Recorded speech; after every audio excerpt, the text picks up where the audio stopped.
Quezon City Mayor Joy Belmonte is the best performing local chief executive in the National Capital Region. That's according to the survey conducted by RP Mission and Development Foundation Incorporated. Belmonte received an approval rating of 86%.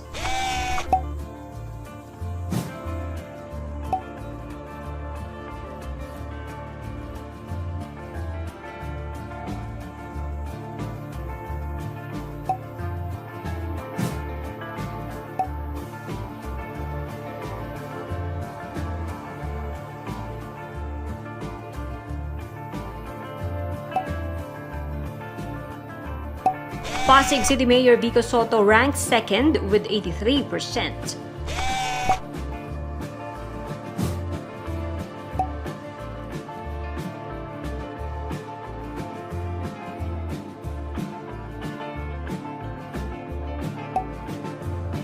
While Manila Mayor Isko Moreno takes the third spot with 80% approval rating.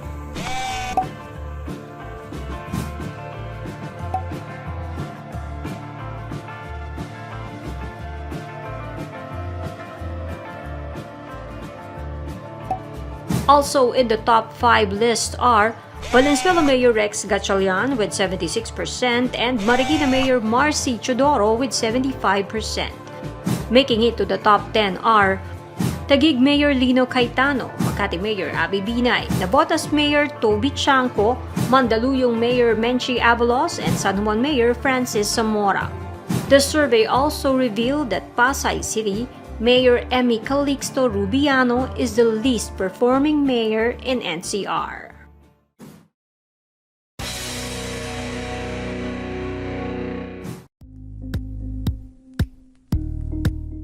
Thank you for watching Politico TV. Please like and subscribe to our channel for more videos.